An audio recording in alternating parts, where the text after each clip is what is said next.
Bonjour à tous, bienvenue sur Ebenezer Training, j'espère que vous allez bien et je me présente, je m'appelle Moria Tunta. Sur cette chaîne, je partage mes connaissances en réseau, sécurité, cybersécurité. Si ce sont des contenus qui vous intéressent, n'hésitez pas à vous abonner et aussi à partager le lien à beaucoup de personnes. Ça pourrait aussi les aider, surtout ceux qui cherchent des vidéos en cybersécurité, en réseau, en informatique. Donc voilà, partagez et abonnez-vous.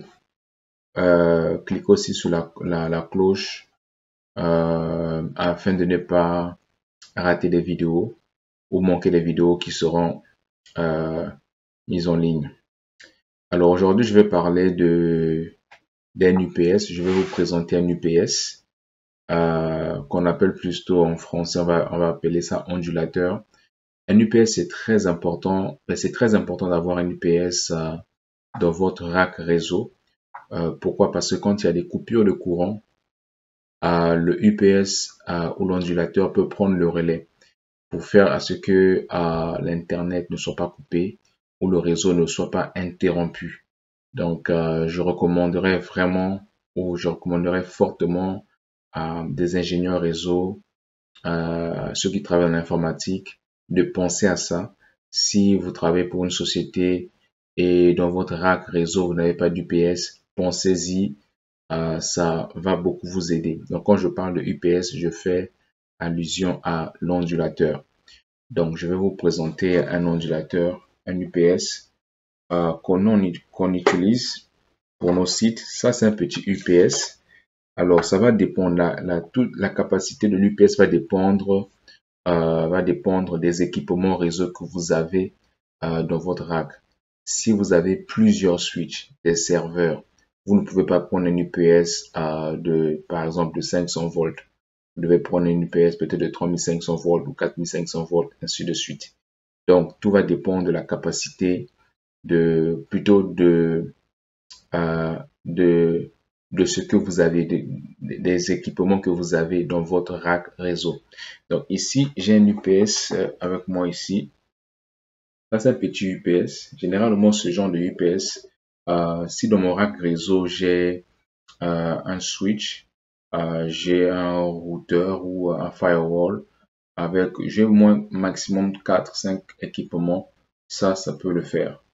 Ça peut le faire. Mais si j'ai 2 switches, 3 switches, 7 UPS, je ne recommanderais pas à une personne d'en avoir parce que vu le nombre de switches, ça va pas vraiment tenir. Donc ça c'est un UPS qu'on appelle Triple Light. Oh, ça c'est à l'envers. Attendez, je vais vous montrer ça comme ça. Voilà. Donc c'est Triple Light, la marque Triple Light. Il y a la marque aussi, il y a la marque Eaton. Il y a la marque Eaton aussi. Eaton aussi comme UPS. Donc c'est la marque Triple Light, comme vous pouvez le voir ici. Triple Light. Voilà. Donc là, ça vous montre le signe pour la batterie ici. Ici, vous avez la batterie. Donc quand l'UPS est en charge, quand il y a l'électricité, quand il est connecté, les équipements sont connectés sur le UPS.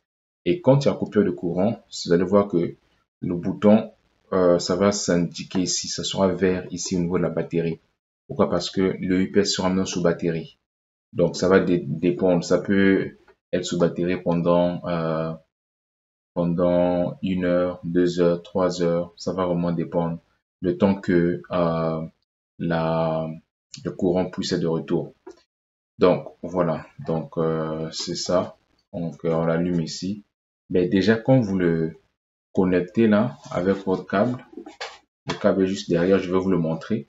Donc, quand vous le connectez, il doit normalement s'allumer.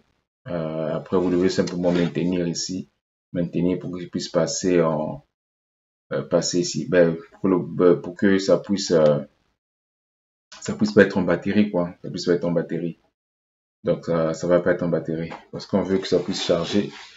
C'est ça. Donc ça c'est le UPS Triple Light. On pouvait le voir ici, Triple Light. Ça c'est, je pense je pense c'est 500 volts ou 750.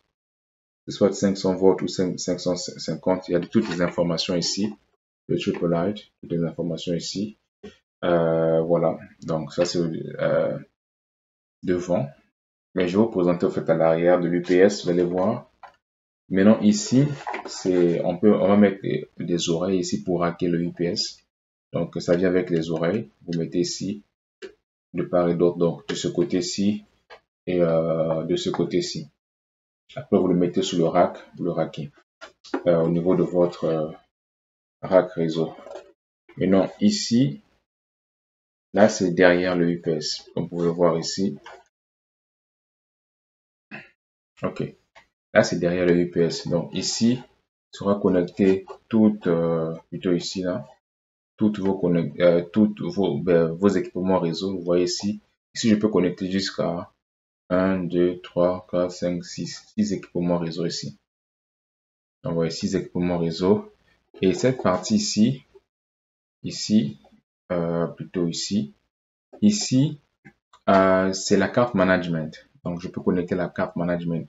Si je veux que cet UPS qui est connecté sur mon réseau soit manageable, puisse être géré, puisse avoir une adresse IP, je vais au fait mettre la carte management ici. Donc, il faut juste le dévisser ici et je vais vous présenter la carte management dans pas longtemps. Donc, vous voyez ici la partie serial ici, vous voyez, et c'est ça. Donc, ça c'est derrière, ça c'est le câble alimentation, vous connectez sur la prise. Et ici, cette partie, c'est la partie management. Maintenant, ce que je vais vous montrer, c'est un peu lourd. Donc, comme je dis, c'est Triple Light Smart Pro. C'est marqué ici UPS. Smart Pro. Ouais, Smart Pro, Triple Light UPS. Maintenant, la carte management, je vais vous parler de la carte management. Donc, la carte management, elle est ici. Donc, ça, c'est la carte management. Je vais ouvrir pour vous montrer à quoi ça ressemble. Donc, ça, c'est la carte management. Ça ressemble à ceci. Dans cette carte management, c'est celle-ci que vous connectez, que vous allez, au fait, là où je vous ai montré, là, vous dévissez, vous le mettez. Voici comment ça se présente. Donc, à ce niveau-ci, vous allez, au fait, brancher votre câble Ethernet ici. Et l'autre bout sera connecté sur le switch. Maintenant, ici, c'est la partie USB. Et il y a un autre port ici, un petit port ici. Ici, c'est le petit câble console USB qui sera connecté ici pour que vous puissiez le configurer en console, en SSH. Donc, vous le connectez ici sur votre ordinateur et vous allez en console là-dessus pour le configurer. Donc, une fois que vous le configurez et que votre UPS est connecté à votre switch, vous pouvez au fait vous connecter dessus, pas simplement en SSH, mais en interface web, en utilisant HTTPS après l'adresse IP que vous allez assigner à ce port-ci. L'adresse IP que vous allez assigner quand vous allez configurer en console votre UPS. Donc ça, c'est la carte management, comme je vous ai montré, comme je vous montre, pardon. Donc vous allez simplement dévisser à l'arrière, là où je vous ai montré là. Vous dévissez là, vous dévissez et vous connectez, au fait, vous mettez cette carte management, vous la fixez. Et ensuite, dès qu'elle sera fixée, qu'est-ce que vous allez faire par la suite? Vous allez avoir ceci. Un instant. Vous allez avoir ceci. Ça, c'est juste pour les fixer, pour que ça puisse pas, ça soit couvert. Donc, vous allez juste regarder quel type de, parmi ces éléments que vous avez ici, lequel vous devez choisir pour que ça puisse s'ajuster. Donc, vous devez regarder par rapport au positionnement, comment vous allez connecter et choisir parmi ces éléments ici. Le nom m'échappe même le nom m'échappe.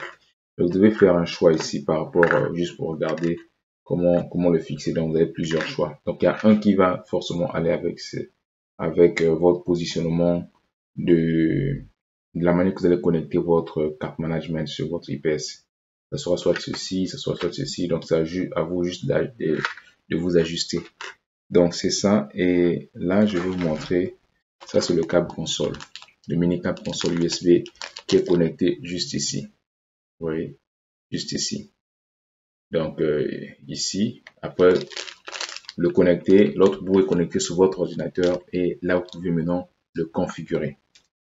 Donc voilà un peu ce que je voulais vous présenter sur l'UPS. C'est très important d'avoir le UPS dans votre rack réseau. Pensez-y parce que on peut pas faire confiance à 100% au courant ou à l'électricité. Donc en cas de coupure de courant, le UPS peut faire une très bonne job. Donc pensez-y pour vos racks. Si vous en avez pas, je vous suggérerais d'en avoir. Ayez le UPS, ça va beaucoup vous aider.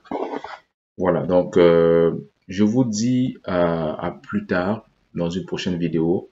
On parlera d'autres choses, peut-être des configurations de VLAN. Je sais que j'ai une vidéo que je dois faire pour le lab 2 pour les VLAN, mais restez connectés.